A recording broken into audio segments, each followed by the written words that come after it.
huge decreases in numbers of apprehensions at the border. Just get your reaction. Look, I'm happy with the numbers. I think the promises President Trump made, we're keeping. I started on Border Patrol in 1984, so I've been doing this a long time. And I saw the border numbers the other day at 226 total apprehensions by the Border Patrol. 226. That's down from 11,000 on Joe Biden, right? We're at the point where we're at 11,000. I don't think I've seen numbers that low since I started the Border Patrol in 1984, so that's significant. And when the numbers are that low, it means every Border Patrol agent is on the line doing their job. And what does that mean? It means less fentanyl coming across killing Americans. That means less sex trafficking on women and children. That means less people of terrorist watch lists crossing the border. So it's having a significant difference. And now is the border secure, but I think what you're going to see less overdose deaths, you're going to see less sex trafficking, you're going to see less people on terrorist watch lists coming through. Border Patrol is now doing their national security duty rather than being, changing diapers, making baby formula, making hospital runs, doing release papers.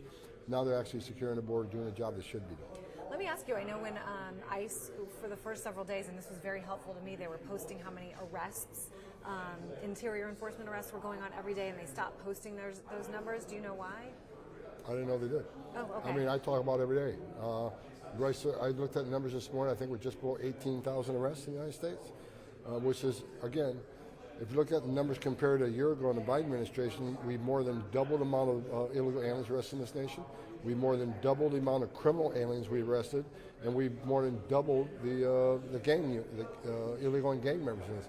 So I don't know why this happened. I'll look into it, but I've been sharing the information every day. So we got. Let me look into that. But I share the numbers every day. Every interview, I'll share the numbers. There is some new reporting that some people are getting arrested outside of their immigration hearings. They're showing up as required by law to these hearings, and then there's people waiting for them. What's your response to that? Are they in the country illegally? Then they should be arrested. I've said from day one, we're concentrating on public safety threats and national security threats. But I said, if you're in the country illegally, you're not off the table. It's not okay to be in this country illegally. But isn't it okay to come and ask for asylum and then show up for your hearing? You can make an asylum claim, but let's talk about the asylum claims. In the last 4 years, we've got millions of people making asylum claims. We've looked at immigration court data the last decade. Clearly, almost 9 out of 10 of these people don't qualify for asylum. They're making a false asylum claim, and 9 out of 10 will get order removed. That is a fact, right? So we got hundreds of thousands of people in the world that really do have a valid asylum claim. They really are escaping fear and persecution from the home government. They're sitting in the back seat. We got millions of fraudulent asylum claims. So everybody ICE arrests, they obviously are in the country in violation of federal law. We're going to enforce that law. Just because we prioritize public safety threats and national security threats, don't mean everyone else is off the table. I mean, I like to prioritize my family life over the job. It doesn't mean I ignore the job. I mean, so it's about prioritization. If you're in the country illegally, you're not off the table. We're going to prioritize what we do, but if we run across somebody that's illegal in the United States, we're not going to instruct ICE not to enforce the law. That's what the last administration did. They told ICE, you can't arrest an illegal alien simply for being here illegally. They got to be convicted of serious crime. I know how Secretary Mayorkas rewrote statute that was enacted by Congress. We're going to enforce the law. It struck me how many criminal aliens you're arresting that have been convicted of actual crimes in the United States and have been let out of jail. How did that happen? Sanctuary cities. Sanctuary cities are sanctuaries for criminals. And I know Pam Bondi, now that she's in, we're going to take these sanctuary cities on. I'll say that I don't care. Sanctuary cities want to sell, well, we want the migrant communities to feel safe to come to the police and report crimes as victims and witnesses of crime. That is such a false narrative. Victims and witnesses of crime don't want the bad guy back in the community either. We want access to the jails, where the local community locks somebody in the jail cell, obviously because they're a public safety threat. We want access to that person. If we can arrest them in the safety and security of the county jail, that's safer for the alien, it's safer for the officers, it's safer for the communities. So sanctuary cities want to keep putting these roadblocks up. Pam Bondi, the AG, is going to take them on, and I think they're going to be successful. You're going to see things change an awful lot this year. How long do we think the national emergency will be in place at the southern border? We'll see. I mean, we'll see how things go right now, but we got tens of thousands of alien gangs in this country that's creating havoc, and we're like I say, we're doubling the amount of arrests, but we got a lot more to do. So we'll play that, but we'll play that as the operations continue. But right now, it is a national security a problem. What's happened on the southern border the last 4 years is the biggest national security vulnerability we've seen in this nation in my lifetime. Even the old director of the FBI, Christopher Wray, has agreed. Biggest national security vulnerability we've ever seen, so we're going to address it. And just last question for you. I know that the president has said he wants to also crack down on cartels and has said he may consider making them terror organizations or designating them as terrorist groups.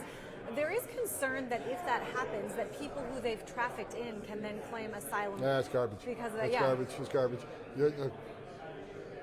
They should be designated terrorist organizations because they killed more Americans than every terrorist organization in the world combined. They've killed thousands of journalists and politicians and judges. So they're acting like terrorists. They are terrorists, and President Trump is going to designate them terrorists, what he already has. And that's going to put the whole weight of the world on. We can not only shut them down in Mexico, but at least with cartels in like 43 countries around the globe. We can attack them globally. So that won't make it easier for people that Mexico they smuggled in? Much of the Mexican military and law enforcement are corrupt. Not all of them, but many of them. Why? Not because they want to be, but if they don't do the cartels do, they'll kill them and their families. Mexico's going to be a much safer country if we take the cartels up. We're looking for assistance in Mexico to take them out. That's the right thing to do. It's going to save thousands of American lives. It's going to save 1,000 of Mexican nationals' lives in the country of Mexico. It's the right thing to do. And it won't make it easier for people that they've smuggled in. Okay.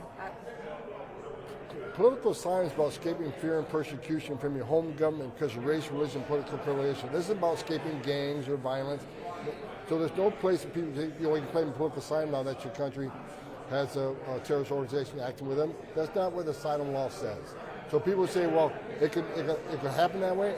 If you read the asylum statute, it's simply not possible. Perfect. And so you said you are satisfied with the numbers now? In terms of... I'm happy with the number. I'm not satisfied. I won't be satisfied until every criminal gang member is eradicated from this country. Every illegal alien with a criminal conviction is eradicated in this country. Then we open the aperture up to those who are illegally in the United States. I'm not going to be happy until this country's... Every criminal alien we take off the street is a success, right? Every gang member we deport is a success. I'm not going to be happy to get rid of all of them. Well, thank you so much. It was great to talk to you. You got it.